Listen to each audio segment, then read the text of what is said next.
Common Industries 2, lecture number 15 is Optical Brightening Agents.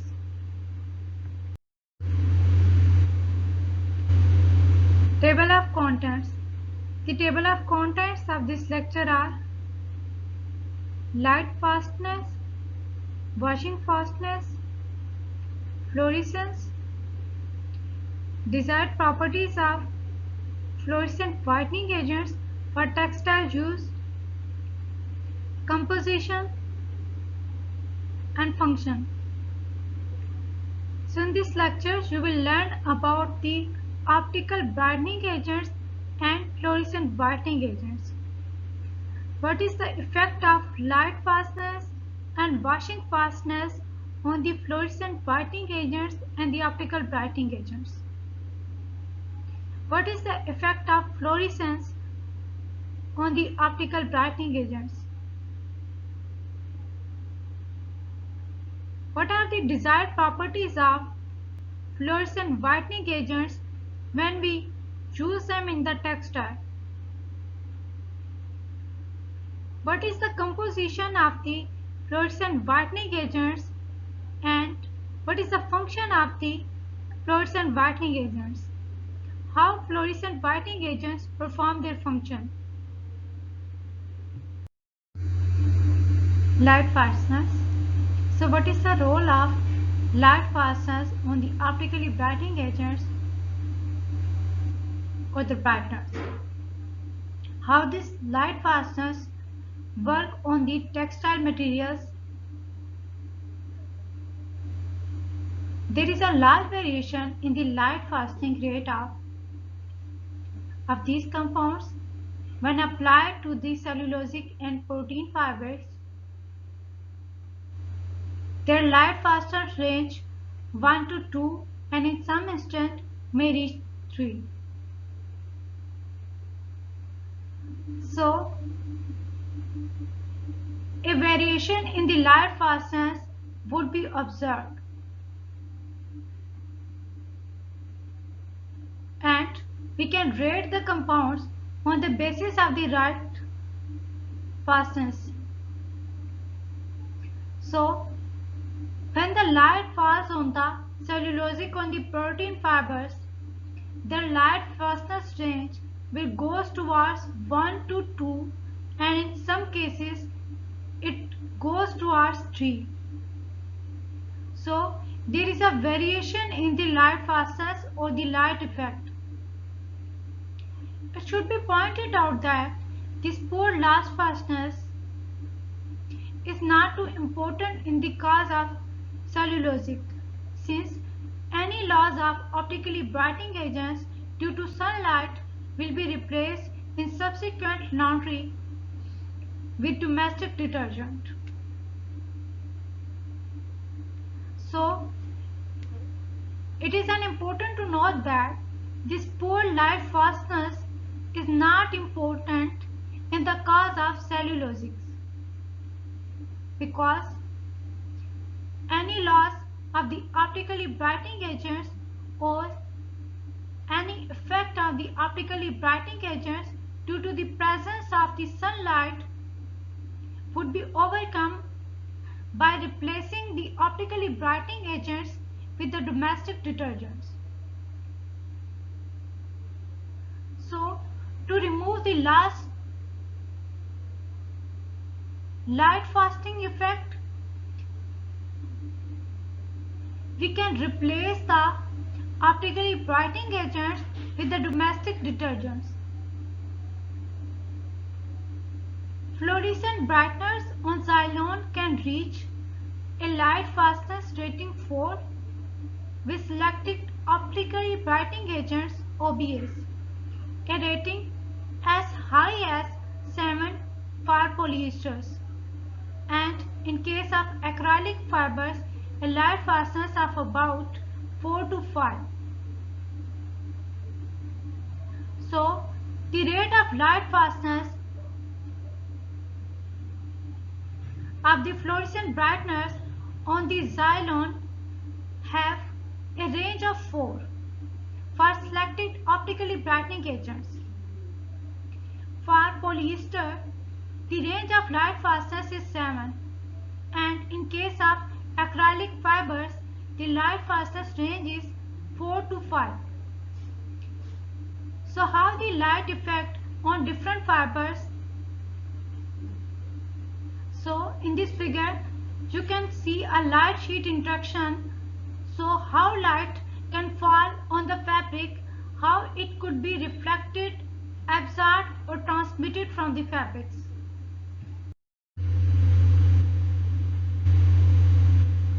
Washing fastness. So what are the reasons behind the washing fastness?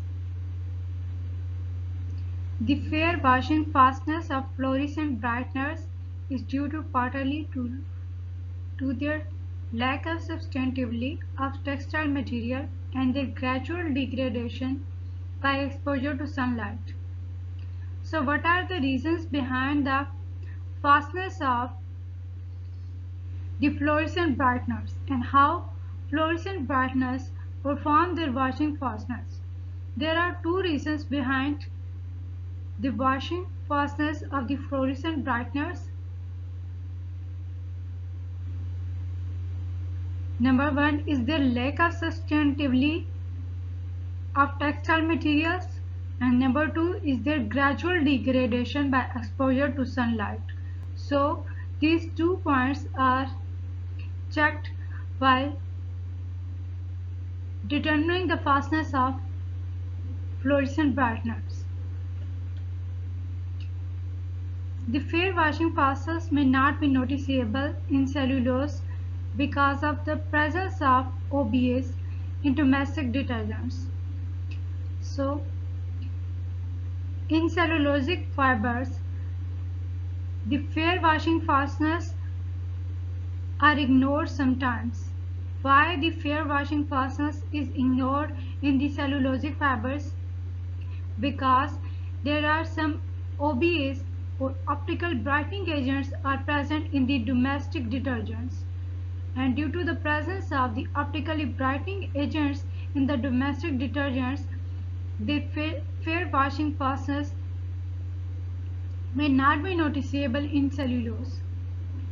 When fluorescents are used on other fibers, they are applied in manufacturing situation and brighteners are chosen which will last the expected life of the textile article. So, when the fluorescents are used on the other fibers, first they are applied to the manufacturing situation, and when they are applied in the manufacturing situations, then there are some brighteners which are chosen, and these brighteners and their manufacturing situation will tell us about the expected life of the textile articles.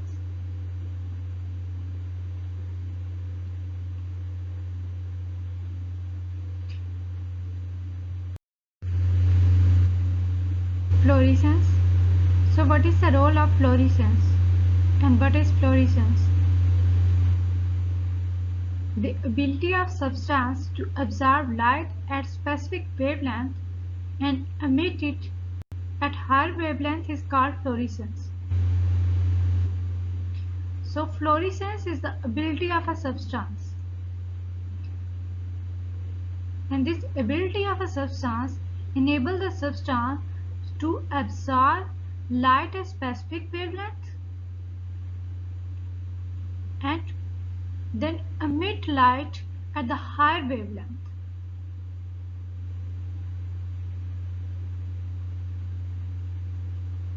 So in fluorescence, the absorption of light towards a longer wavelength and emittance of light towards a higher wavelength would take place. Optical brighteners or fluorescent whitening agents are added to improve the appearance properties, brightness and whiteness etc. of printing and writing papers. So what are the properties of optical brightening agents and the fluorescent whitening agents? The property of the fluorescence whitening agent and the optical brightening agent is to improve the appearance properties. So, their main function is to improve the appearance properties of brightness and whiteness of paper and writing papers. So there are some optical brightening agents and fluorescent whitening agents which are added in the printing and writing papers to improve their appearance properties such as brightness and whiteness. When light strikes a fluorescent material, some of the electrons acquire energy and the portion of energy is converted into heat. So, what is the mechanism of fluorescence? In fluorescence, the light strikes to the fluorescent material, and when the light strikes to the fluorescent material, some of the electron will attain the energy, and when the electrons attain the energy, the portion of the energy is converted into heat.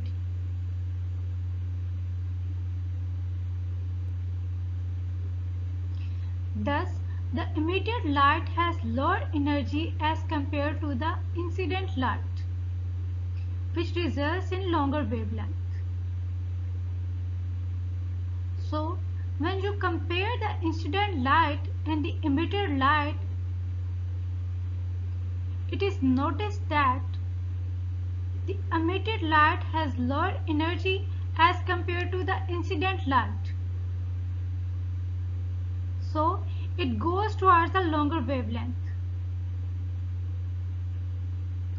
You can also see the picture in this slide in which a ground state, first excited state, and the second excited state is shown.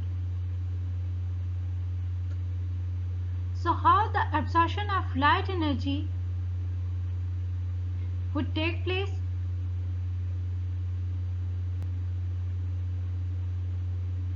And how the electrons goes towards the ground states to the excited state and the higher energy vibration states. In contrast, the non-fluorescent materials either completely absorb and convert such energy to heat,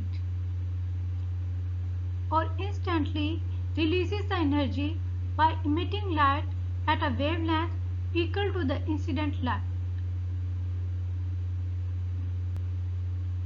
So what happened in the non-fluorescent material? So if you compare the fluorescent materials towards the non-fluorescent materials, it can be noticed that the non-fluorescent material either completely absorbs and converts such energy to the heat,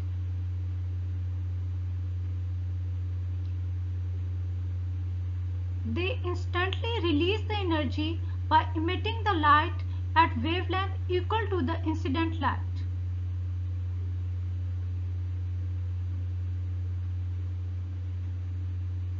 So that's how we can compare the fluorescent material and the non-fluorescent material.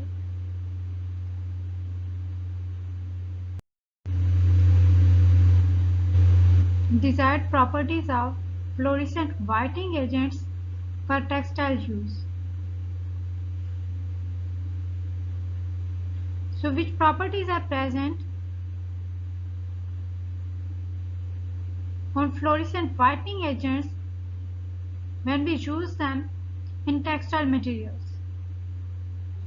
Before selecting an optical brightener for textile application, we must look for following properties. So, before selecting an optical brightening agents or the fluorescent whitening agents for the textile purposes, we must look the following properties. Number 1. It should have good solubility, should not have its own color and good substantivity for the textile substrate under OBA application. So, the fluorescent whitening agent must follow the optical brightening agent application. It must have good solubility,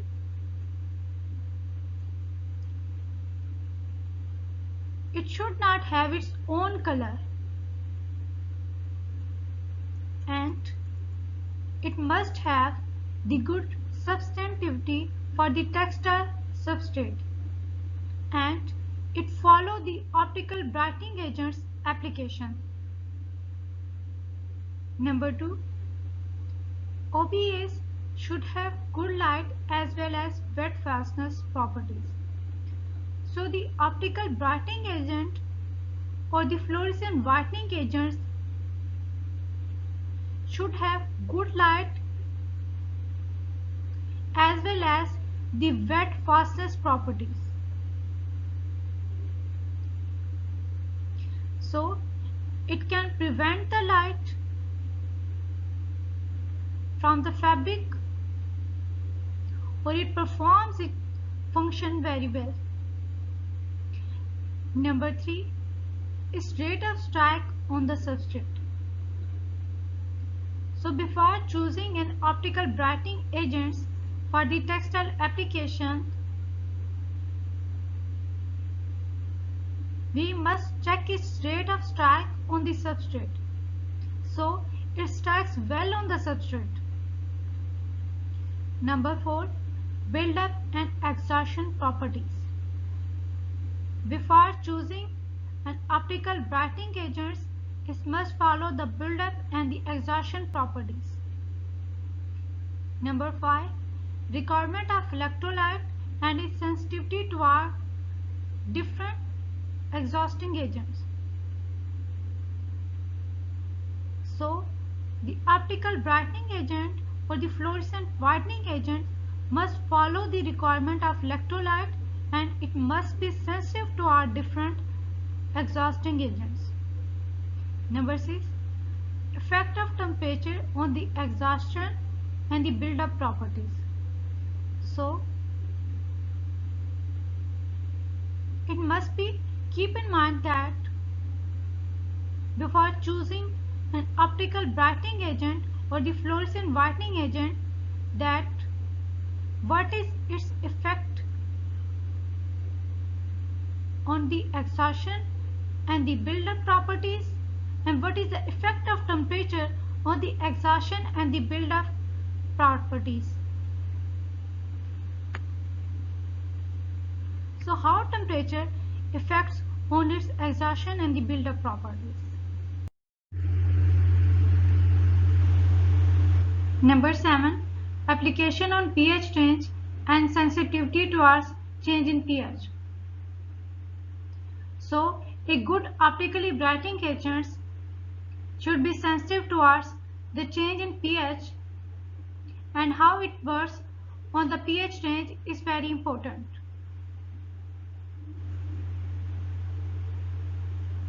So before selecting a good optically brightening agent, it must be keep in mind that it is sensitive towards the change in pH and how it works on the pH range. Number 8, effect of water hardness. So a good optically brightening agents work efficient on the water hardness. A good optically brightening agents work efficiently on the salt water as well as on the hard water. Number 9, it should have good leveling and penetrating properties. So a good optically brightening agents should have a good leveling and the penetrating properties. It penetrates on the fabrics very well. Number 10, should not decompose to colored products on exposure to atmospheric conditions as well as storage, and it should not absorb light in the visible region. So a good optically brightening agents does not decompose the color products when they are exposed to the atmospheric conditions. When we store the optically brightening agents on exposure to the atmospheric conditions, they maintain their properties and they should not decompose to color products.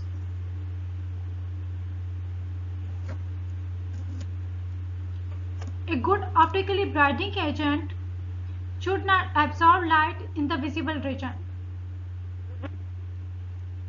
Number 11. It should be compatible and stable with finishing chemicals, auxiliaries and process such as heat and temperature. So, a good optically brightening agent should be compatible and stable with the environmental conditions such as heat and temperature. Number 12. It should be stable and fast to common oxidative and reductive bleaching chemicals and bleaching systems. So, a good optically brightening agent has a fast effect to the common oxidative and reductive bleaching chemicals and the bleaching systems.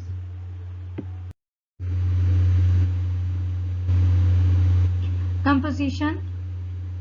So, what would be the composition of the optical brightening agents or the fluorescent brightening agents? Members of this class of diamino-stilbene sulfonate derivatives are highly conjugated molecules having planar structure and anionic charge. So, the member of the diamino-stilbene sulfonate derivatives are highly conjugated molecules. They consist of the planar structure and they have an anionic charge on their molecule.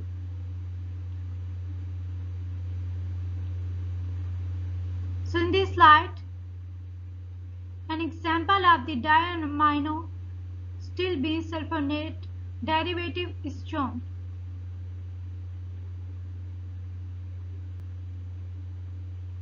This is the derivative of trans-stilbene containing amino and sulfonic acid. The functional groups on each of the two phenyl rings are laid on this. This compound is popular for their use in optical brightening agents and the laundry detergents.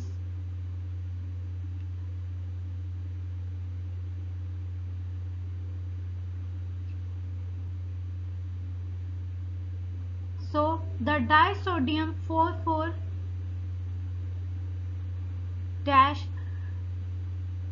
dinitrostilbene 2,2-disulfonate structure is shown. Its formula is O2NC6H3 into SO3 Na into CH taken twice. This salt is a common precursor to a variety of textile dyes and optical brighteners. So, all of these adjectives also apply to direct dyes. So, the diamino-stilbene sulfonate derivatives are commonly the precursors of the variety of textile dyes and optical brighteners, and they are applied directly on dyes. What makes this particular class of direct dyes different is that they absorb ultraviolet light and re-emit light in the blue region of the visible spectrum. So, what would be the mechanism of these derivatives?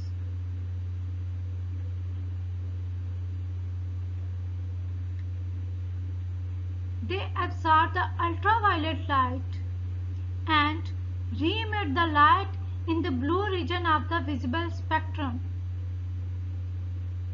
which make it different from the other class of the compounds. Another traditional term for fluorescent whitening agents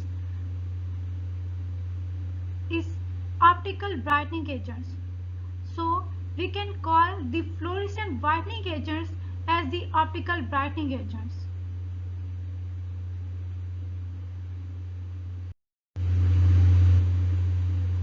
Composition. So what is the composition of fluorescent whitening agents? What are the types of fluorescent whitening agents? Three general types of fluorescent whitening agents are widely available. These three types are tetrasulfonated, hexasulfonated, and disubstituted fluorescent whitening agent. The type most often used by paper markers has 4 sulfonate groups. So, the type which is mostly used by the paper markers has the 4 sulfonate groups, and this type is the tetrasulfonated because it consists of the 4 sulfonate groups. It has intermediate solubility in water and it is rarely retained on fibers, especially if alum or another cation material is present. So what are the properties of tetrasulfonated? It is the first type of the fluorescent whitening agents and it has following properties. It has intermediate solubility in water. It is rarely retained on the fibers. Why it is rarely retained on the fibers? It is rarely retained on the fibers because of the presence of the cationic materials or the alum. So if the alum or the cationic materials are present on the fibers, it is rarely retained on the fibers. But its solubility in water is intermediate. Hexasulfonated fluorescent whitening agents. So the second type of the fluorescent whitening agents is hexasulfonated fluorescent whitening agents. Hexasulfonated fluorescent whitening agents don't retain as well as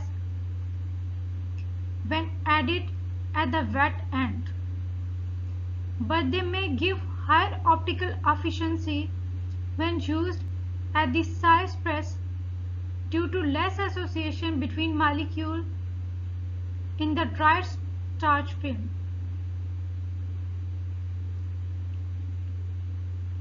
So, the property of hexasulfonated fluorescent whitening agent that they do not retain very well when they are added on the wet fibers.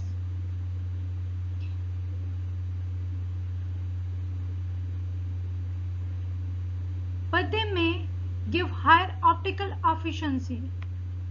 So they do not retain well, but they may give higher optical efficiency. When they give the higher optical efficiency, when they use at the size press.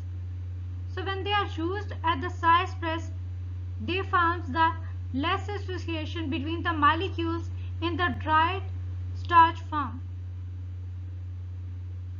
And in this way, they give the high optical efficiency.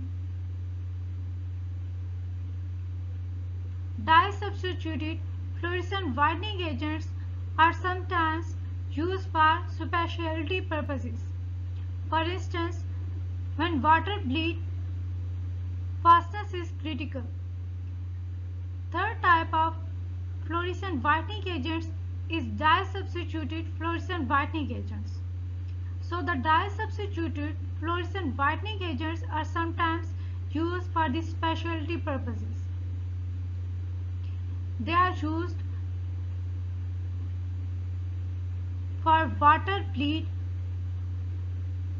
fastness, and when the water bleed fastness is required, they are used for this purpose.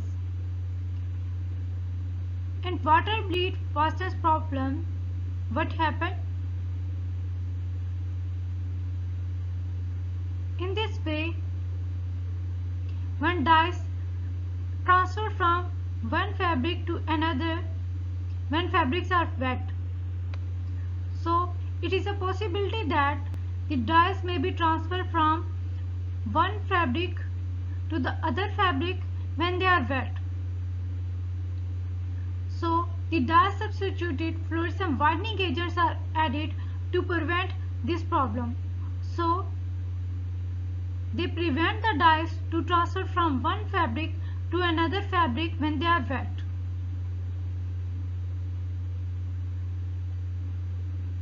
So bleeding is when dyes comes off the fabric when dyes come into contact with the liquid. So this situation is critical. So to prevent this situation so that dyes do not come into contact with the liquid or the other fabric, the dye substituted fluorescent whitening agents are added. Function. So what would be the function of the optical brightening agents and the fluorescent whitening agents? Increasing the white appearance of papers by absorbing invisible ultraviolet light and re-emitting it in the blue region of the visible spectrum. So the purpose of the optical brightening agents and the fluorescent whitening agents is to increase the white appearance of papers. And how they can increase the white appearance of papers? They increase the white appearance of paper by absorbing the invisible ultraviolet light. And after absorbing the invisible ultraviolet light, they re-emit it in the blue region of the visible spectrum. In this way, the appearance of paper would be white. This strategy can compensate for a yellow tint of many types of pulps that have been bleached to moderate levels. So this strategy can also be helpful for yellow tint of many types of pulps. So the yellow tint of pulps can be removed by using the bleaching methods. So by using the bleaching methods to the moderate level, the yellow color of the pulp can be removed.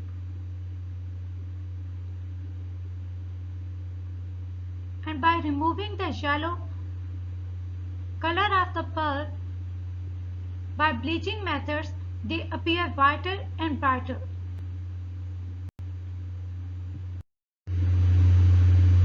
Assignments. Assignment number 1 is how light affect on fluorescent and non-fluorescent material. Assignment number 2 is describe the types of fluorescent whitening agents briefly.